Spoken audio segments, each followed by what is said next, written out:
We are all socialists now. The problem with Obamacare isn't too much socialism, it's still too much capitalism. The socialists are here. Corporate greed has got to go. And they make a powerful argument. If you've been successful, you didn't get there on your own. Once upon a time, there was a land that was happy and prosperous. Just about everyone thought this was best. But over time, rich people decided they weren't rich enough, so they came up with ways to get richer. Capitalism does bring inequality. Inequality, is that so important after all? And their philosophy is simple. We are better off when everybody's left to fend for themselves. Is that really capitalism? His supporters think so. Socialism has contributed mightily to the quality of life in this country. No, it hasn't. Socialism sucks the life out of people. I go around the world to see what works better, socialism or capitalism. Here in Hong Kong, handing in one form was all I had to do. Lemonade for sale. Defending the market. That's our show tonight.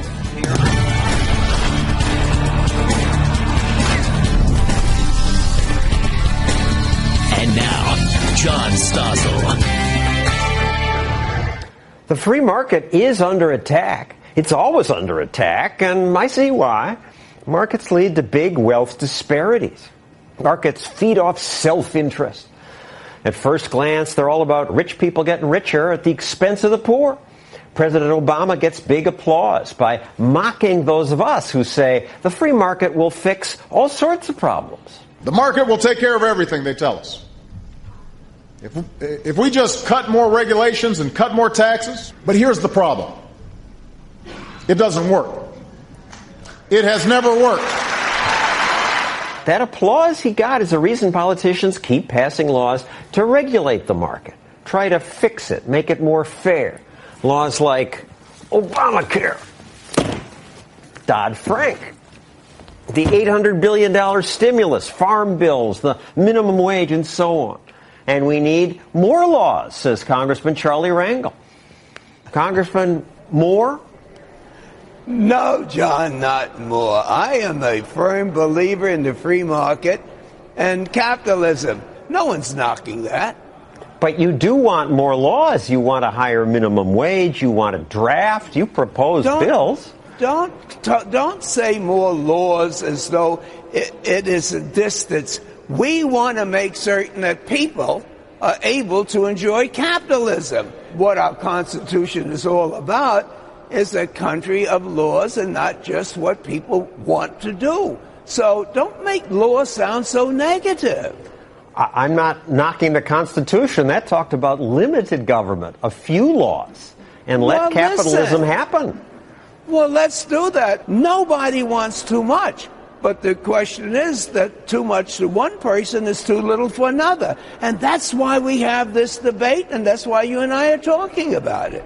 And we cannot have just 1% of the American population owning the majority of the wealth. This is a country that whatever you earn, you deserve. But don't get it the way some of the banks and bankers have done it. You need laws to put levels of regulation of those people that abuse the capitalistic system. All right, so what's the right balance? What percentage of our economy should government be? The right balance is a debate that's taking place in the Congress. What do you think? 5%, 10%, 20%? Percent doesn't mean a darn thing. If you want to have smaller government, you have to have less problems in making certain that the dreams and the aspirations of the American people have been met. How do we do it? By praying? No, we do it by law. Well, Congressman, I assume you mean well, but I think your laws have unintended consequences, and many are just bad ideas. You sponsored the green energy tax credit for electric cars. Here you are on the floor of Congress. It is endless, the possibilities that this bill will pursue, encouraging energy-efficient products such as plug-in hybrid cars. Was that a good idea? It's a great idea. We should try all of the ideas. We should invest in those ideas. But it was welfare for the rich. People like Mike Huckabee and I got a free golf cart. The subsidy was so big that dealers were advertising you can get the cart for free. How did that help the environment? A bunch of us got free stuff from you.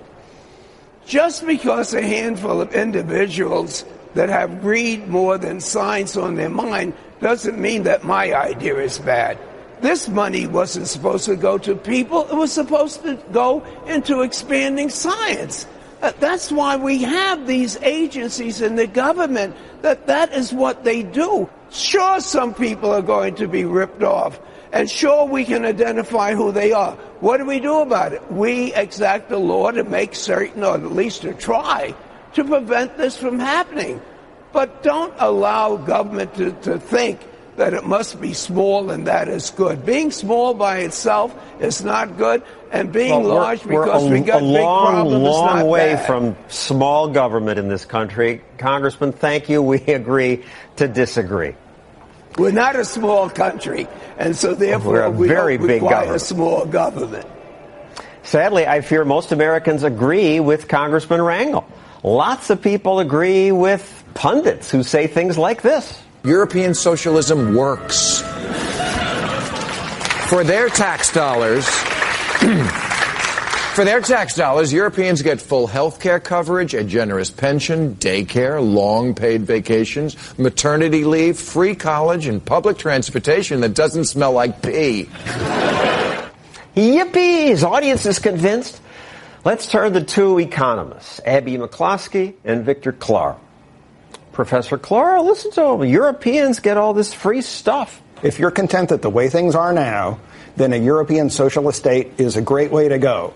But if you want a society where, 5 years ago we didn't have an iPad, we didn't know what that is. Today we have an iPad. Why? Because of a government program? No, because an entrepreneur envisioned that we might want an iPad and it would make our lives better as a result. Greece was giving out all sorts of goodies to its people. Big entitlement state. Things were going great until the House of Cards came crashing down. We know where big government takes us. And yet there's this battle in America between that outcome and free market. Yeah, maybe you know, but a lot of people don't. The Pope of all people now has come out criticizing markets. He's upset that some rich people are so much richer than poor people. And this income inequality upsets Americans, too. I share the Pope's concern for the poor, our brothers and sisters in this country and around the world, and we should help them. But the secret, John, is that in the last 40 years, the number of people around the world who were living on $1 a day or less, that's dropped by 80%. 80% in the last 40 years. That's not because of stimulus money. That's not because of minimum wage. It's not because of the UN. That's because of the free market. So if we care about the poor, the free market system is the best system to help them. So you're saying if you're going to lift the poor, you got to have inequality? One of the really remarkable successes about the market economy over the last 100 years is that income inequality globally is actually narrowing. And it is because the bottom billion is moving up so much more quickly than the rest of us. And in a world where grinding poverty means spending most of your day transporting clean drinking water from one place to the next, that's not a life of meaning. That's not a life of opportunity. What we need to do is elevate the bottom billion and continue to do that. And a free society is the most effective way to make that happen. All right. For thousands of years, people lived on $1 or $2 a day, equivalent today, and lived really lousy lives. Only recently, since we've had markets and the Industrial Revolution, have a lot of poor people lifted themselves higher. But the rich have gotten even richer, and this upsets people, and government will just level it a bit. What's wrong with that? Here's the thing. If you took somebody from 200 or 300 years ago and brought them forward in a time machine today to spend a day with somebody really, really rich like Bill Gates, the things that would make that person's eyes pop are not how big Bill Gates' house is or how many servants he has. The things that would amaze them are the same things that the poor in America already have. A phone in your pocket, refrigeration, indoor air conditioning if you live in the American South. And those things are the things that make the quality of life better for everyone at the same time that there may perhaps be some growing income inequality. Hands down, it's a winner for everybody. If you focus on income inequality, you kind of miss the point. One of the reasons that people look at... So that is a necessary byproduct of freedom, in your opinion? Here's the thing. When people look at... Can I get a yes or no, or maybe? The answer is that economic inequality happens anytime that people create value. But the thing that they do is they create value for everyone. Bill Gates helps do brain surgery because he helped to train the doctors. He helps to manage the surgical implements and the linens that are used in that operating room, and manage the air conditioning and the gurneys that are in that room. And Bill Gates, by one office package at a time, made life better for all of us in ways that we take for granted because we didn't see those things happening. And I don't mind it that he's rich, but the Pope apparently does, and says income inequality is the result of an ideology that supports the marketplace and financial speculation, and this is a new tyranny. There's no system that's going to take care of everyone in the world, right? It requires us engaging with people who have less than us in this country and around the world. However, if you look at government systems, economic systems, the free enterprise system has provided the most for poor people throughout history. There's just no comparison. One final point about fairness. These days, corporations, so eager to be seen as politically correct, do things that they say will make life more fair. Since South American farmers don't make much money, expensive coffee sellers say, buy from us, because we only buy fair trade products. Here's a commercial from Starbucks.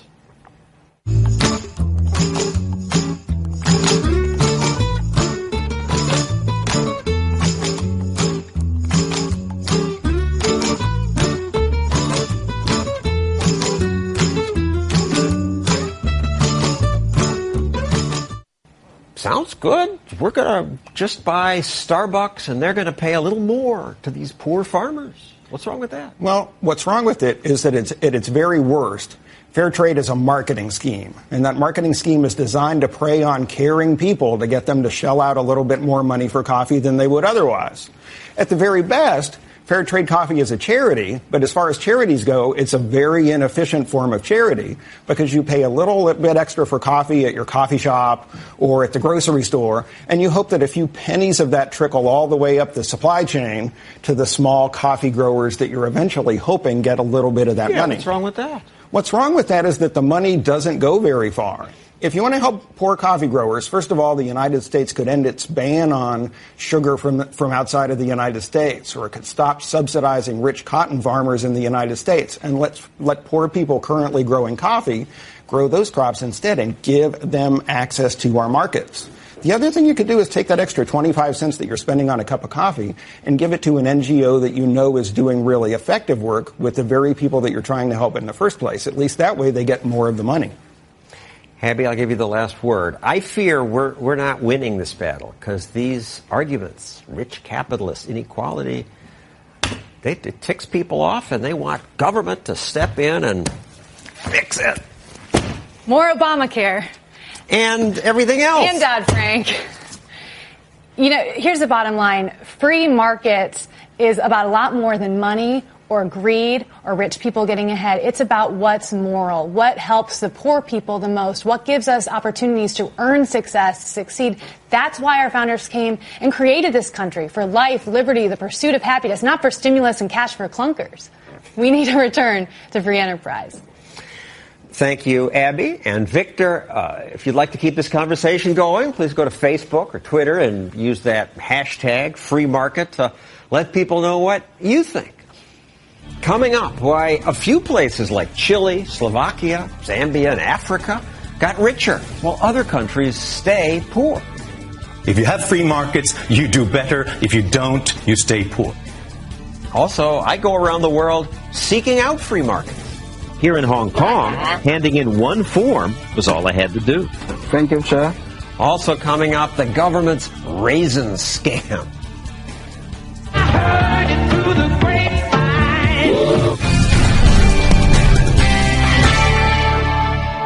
One group of Americans who were once ardent capitalists were farmers, but not anymore.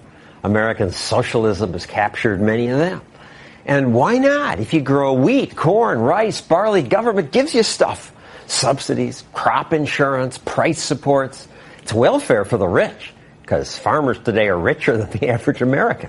It's a terrible policy that survives because politicians and farmers say this preserves stability in the market. protects the food supply. But that's a scam. New Zealand figured this out. They abolished farm subsidies 30 years ago, and their farmers are better off, and there were no food shortages. Unfortunately, in America, many government officials are clueless about markets. Their rules are complicated, so let's focus on one crop, raisins. I use Sun-Maid. I wouldn't dream of giving my family anything less. Hi, honey, what's cooking? Isn't that cute? Well, I'm glad California farmers are good at growing raisins, and congratulations to Sun-Maid for becoming the biggest raisin company.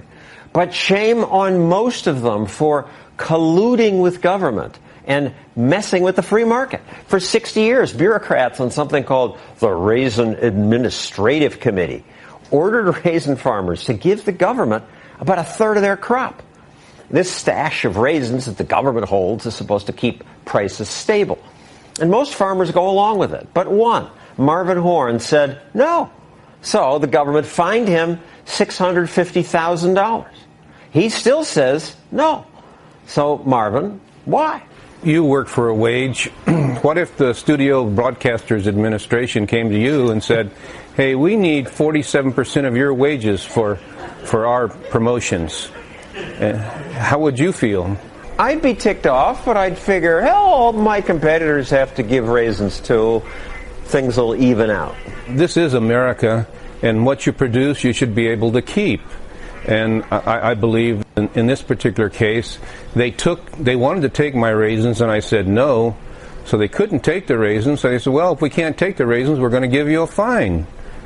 And I wasn't the only one. There was 60 of us farmers went together and said, no more. The buck stops here. And you're up to 600,000+ in fines. You owe them more than 1 million pounds of raisins. You've taken this all the way to the Supreme Court. Well, I didn't pick the fight. They came after me and our family and our assets and said, you give us the money or give us the raisins. And I said, no. At the moment, the Supreme Court has bounced it down to a lower court. But let's talk about the issues. Your opponent, Gary Schultz, the Raisin Administrative Committee member, wouldn't come on to debate this with you while this was being argued. But he did tell us on the phone that before this policy, there were these wild swings of supply and demand. And then, fortunately, he said, during World War II, government demanded that raisins be sold to the government so they could be used for the troops, that there was an important security aspect. I mean, I like raisins. They've got some here. I don't really see the security aspect, and it's long after World War II. But the basic argument he made is that this is a tool that the industry was able to use to keep prices stable. I say that's false. It has been a way to manipulate the market, reduce the supply of raisins into the marketplace, vanquish creative marketing to the public, keep the price higher in certain areas. But they didn't do any good for us. If you get 47% of your crop, how are you going to survive? Well, you're surviving. It's absurd. I'm surviving because I didn't give it to them.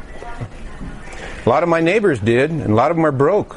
We lost about 3,000 growers because of this. What they did with that 47% is they took it and sold it overseas at a subsidized price, below the cost of production. So Europeans were getting, and Japanese and Chinese were getting raisins below the cost of our production. And they said that was helping us? Come on, give me a break. Well, I like the line, but they would say, yeah, it helps America's export business. And don't you want to help Europeans and Chinese people? Oh, yes, if they want to pay for it. And that's the issue here. That's what our Constitution is. If the government wants our raisins, pay for it. You're correct. Other crop subsidies, they get them. Corn, cotton, tobacco, they get money. Peanuts, not the raisin farmer. They took our raisins and didn't give us a dime. They give us a slap on the back and said, come back next year with more raisins. Well, wouldn't the ideal world be that they don't take your raisins, but they also don't give the other guys subsidies? We don't need them, do we? We don't need subsidies. All we need is get the government or this agency off our back to produce our raisins, to market our own raisins without interference. Marvin Horn, thank you very much. Thank you. Coming up, my next guest says Americans are right to criticize what we call capitalism. And also Clint Eastwood for doing this Chrysler commercial. We all pull together. Now Motor City is fighting again. It's halftime America. And our second half's about to begin.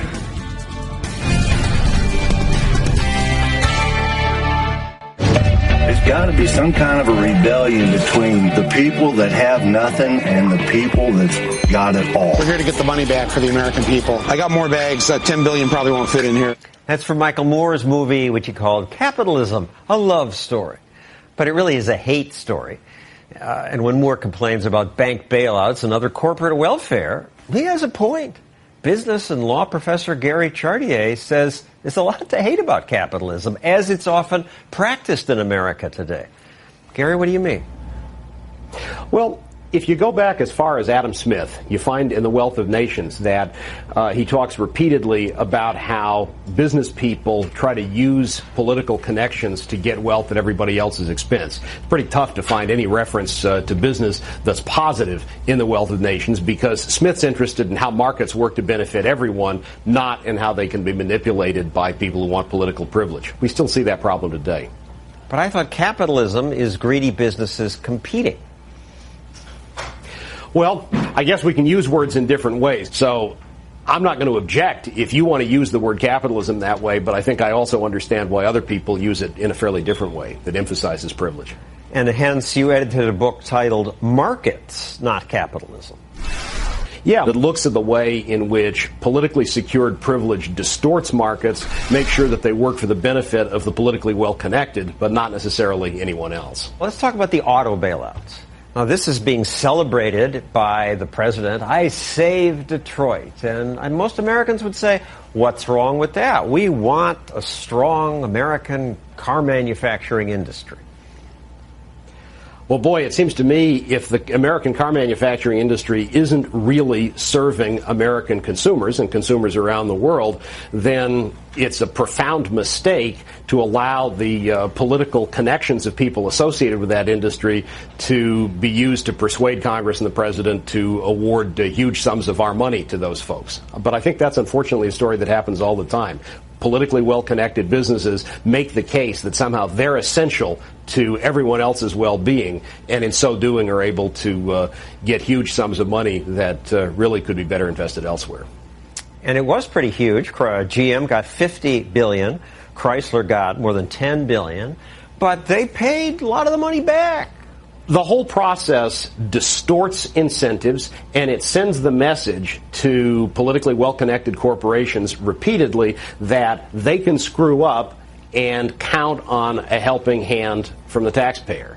There's a long-term distortion of incentives that this kind of behavior, and also, of course, the Wall Street bailouts, persistently can be expected to lead to. I think we should be pretty nervous about that.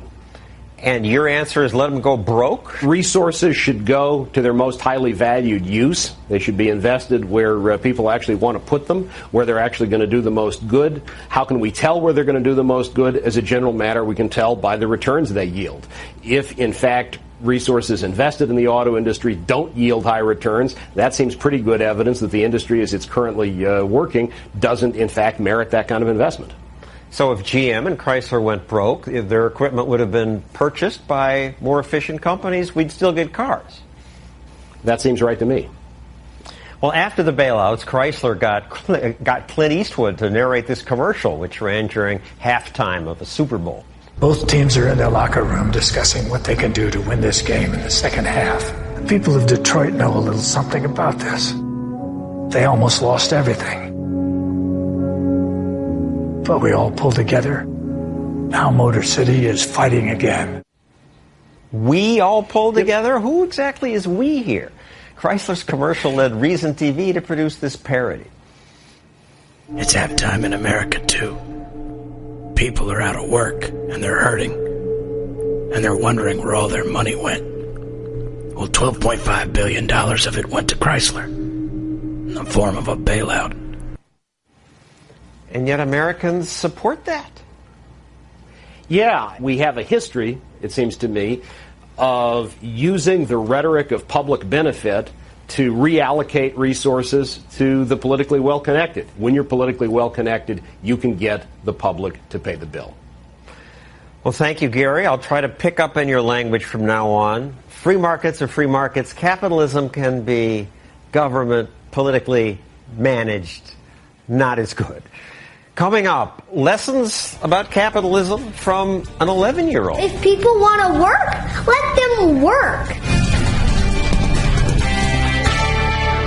Lemonade for sale. Lemonade for sale. 50 cents. Outside the studio, I once tried selling lemonade. Tried to do it legally. I found that New York's laws make that nearly impossible. I found it nearly impossible just to try to understand the rules. I need an EIN assistant, says the IR. What's an EIN assistant? The government said I had to take a 15-hour food protection class. Bicycle injuries. Equip bicycles with reflectors. I don't have bicycles. When I was a kid, selling lemonade was how you learned about capitalism. But I could not now legally sell lemonade in my town. And it's not just New York. This month in Portland, Oregon, an 11-year-old climbed trees to pick mistletoe. There she is. She then tried to sell the mistletoe so she could help pay for her braces. Authorities told her, "You may not sell mistletoe to people on the street. It's illegal." The authorities then told her, however, you can beg. That's legal. Her father then sent us this videotape of his daughter. If people want to work, let them work. I was amazed that people cannot work hard, but they can be just lazy. It's a nasty lesson to teach kids, so I'm glad that she and a few other kids appreciate the benefits of free markets. In Kentucky, 13-year-old Lauren Hudson does. She and her father, Bob, co-wrote this book about teaching capitalism to America. So, Lauren, you're 13. Why do you care about capitalism? Or free markets, as the previous guest taught me to say. Children my age, at my school, kind of anywhere, my generation, they don't understand it. So when they hear it...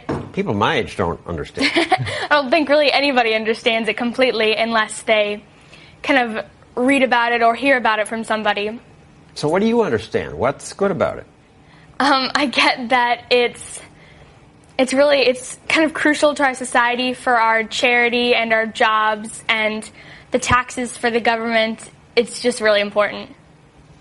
And you have details in your book, like Chapter 30. Isabella starts hiring people, making a difference in their lives. What's that about? Well, we kind of wanted to say that capitalism is more than just making money or jobs. I mean, yes, every business's first goal is to make a profit and to stay in business, because if they make a profit, then they can help grow capitalism and help make it better and overall just help our society as a whole. You apparently didn't do this yourself, Rob. You were helping, writing it for her. You're a lawyer. Lawyers are hostile to capitalism often. Oh, absolutely not. I'm a defender of business in my practice, and Lauren and I worked on this together over her summer break. And it was always a labor of love of mine to write about capitalism and to support business interests. And so this has been a great experience. This is selfish. And yet it's businesses which are going to provide Lauren with her future opportunities. It's quite extensive in terms of its impact, and yet our students just don't have a good handle on it, many of them anyway. No, they don't. And I certainly agree with that they should learn something about capitalism. I have a nonprofit, Stossel in the Classroom, that offers teachers free videos from Fox and ABC that try to explain free markets. And the term free markets is better because capitalism does sometimes mean crony capitalism, collusion with government. A few weeks ago, the Prime Minister of Britain gave a speech saying capitalism should be in the classroom. I want to make sure it is boosted everywhere, promoted in schools, taught in colleges, celebrated in communities. Me too. Good for the Prime Minister. It's just unfortunate that he makes that announcement dressed in a tuxedo at a fancy dinner. This just reinforces everybody's idea about free markets for fat cats. You have a thought on that? Well, I like his use of the bully pulpit, and it's part of the reason why we wrote the book, in order to try to reach students. It needs to start with Lauren's generation. And Clearly, a lot of our adults don't understand capitalism.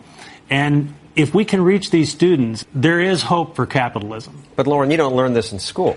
Not exactly. I mean, I haven't learned it particularly yet, and my brother, who's in high school, has not learned it yet, and he's about to go off to the University of Kentucky without learning something crucial. He's learned about quilting in English class.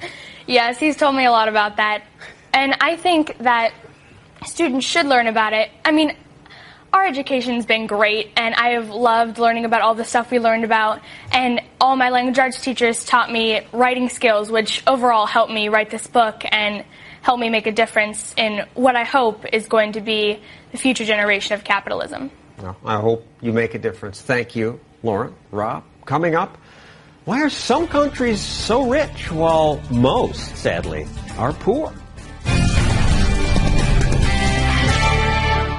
America has problems, but we do pretty well. 7 billion people on Earth. 2 billion struggle to live on a buck or two a day.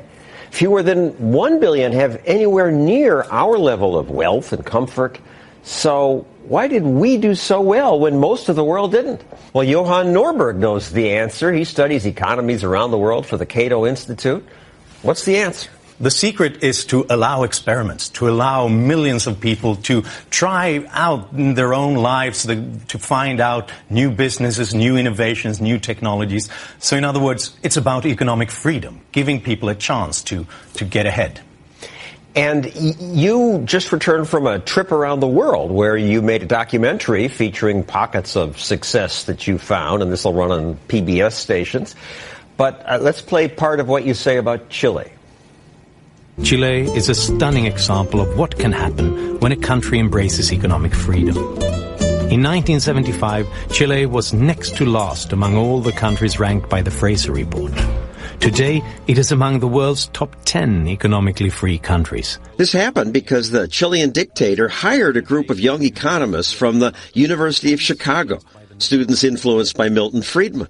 They came to be known as the Chicago Boys, and they persuaded him to try free market reforms. Chile implemented an open trade policy, returned businesses to private ownership, and privatized the pension system. Its poverty rate was then 40%. Today, it is 14%. Now, you referenced something called the Fraser Report. What's that? That's an attempt to objectively measure the economic freedom of a country, to try to come up with a mathematic formula where we use all the statistics we got from different countries. How free are people to start a business? How free are they to trade with foreigners, and so on? And with the help of that, we come up with a ranking, and with that, we can correlate it and look at other things. So the best places to live are the freest countries. At the top of the list, Hong Kong, Singapore, New Zealand, the United States used to be number 2. Now it's fallen to 17. Why did that happen? The world has been liberalized to a dramatic extent because people realize that this creates very great opportunities to them. I think in the United States, one problem is that you take wealth for granted. When you've had it for generations, you stop thinking about where did this come from? What are the productive forces, the investments, the entrepreneurship that makes this happen? So in the United States, we've passed more rules. It's harder to start a business. Taxes are higher. And that dropped us on the list? Yeah, you bail out the automotive industry and you don't really respect the property rights over there. And all those things are dangerous. I mean, a reputation of a country, it stays for quite a while, but it takes a lot of time to build it, to make people certain that in the long run, if I invest in the future, then I'll get ahead and my children will lead a better life. But if you start to mess with that too much, with too much of arbitrary government, people will be much more short-term. And that's dangerous. And Chile was your model of success. It's done very well. But now I hear they're about to elect a leftist government. They don't understand why they're doing well. People don't get it. I think that the struggle for economic freedom is always an uphill battle, because in the long run, you always think it's easier to just redistribute wealth, just to take from the rich and give to everybody else. It's this great idea that we can all live off everybody else's expense. But the problem is that that's not the way it happened to begin with. That's not where we came from. That's not where Chile came from. And that's one reason why people in the region talk about Chile having migrated out of the region from a poor country into a developed country. And that is in danger if they are starting to regulate and distribute in this way. If you want people to stop being hungry, stop being poor, you need to liberalize the economy. And in these freer countries, there is also more wealth disparity. The rich get very rich, and that makes people uncomfortable. That's right, and that's what you see in the short run. But what you don't see is how the pie is growing, so that a smaller share of a larger pie can be much, much greater. Yes, you're more equal if you live in a country like North Korea. It's one of the examples in our documentary. But I'd rather be poor in South Korea. On average, if you live in the freest countries, but you are among the poorest, you earn 10 times more than the poorest in the least free countries. So inequality, is that so important after all? Yes, it is, if you hate wealth more than you hate poverty. That's what it's really about. If you hate poverty, well, then you might go for a more unequal society if the poor get ahead better. Let's move on to a more recent success story in Africa. You went to Zambia. In 1995, this landlocked nation was one of the lowest-ranked countries in the Fraser Report.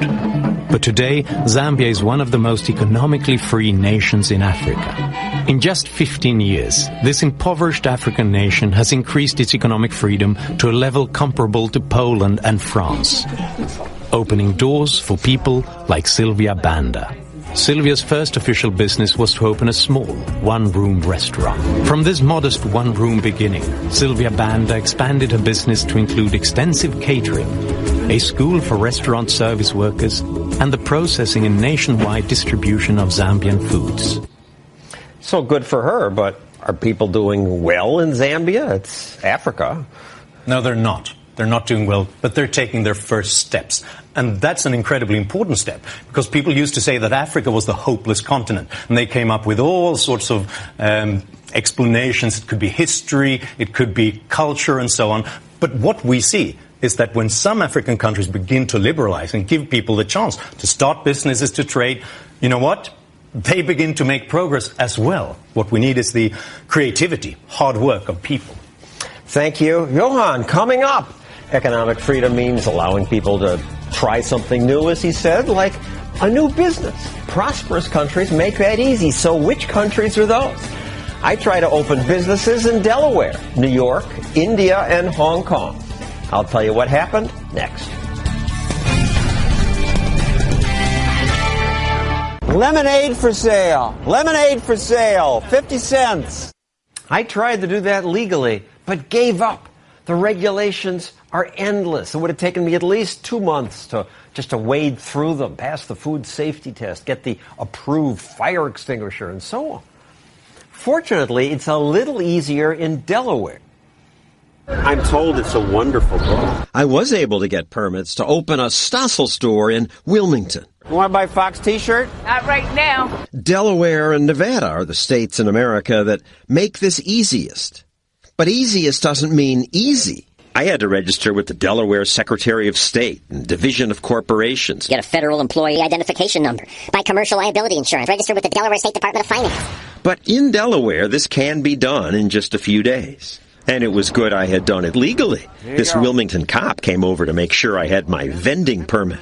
Cost me $10. Yeah, the city of Wilmington will get Getting permission in Delaware did take about a week, and that's too long, but better than New York, where I gave up.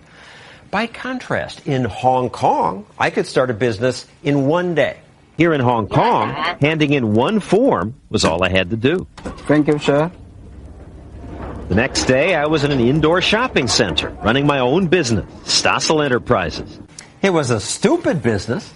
No one wanted to buy the frisbees and yo-yos I tried to sell, but this ability to legally try a business is why places like Hong Kong and America years ago prospered. People in Hong Kong were desperately poor just a few decades ago. Today, they're about as rich as we. It happened because Hong Kong's limited government allows people to try stuff. America's piles of regulations make that very difficult, and it's getting worse. We're becoming more like India. I tried to open a business in Calcutta once, but quickly gave up. Government there's so hostile to markets, they have 1,000 rules. People who want to obey the rules line up to deal with a bureaucrat. It's all well intended.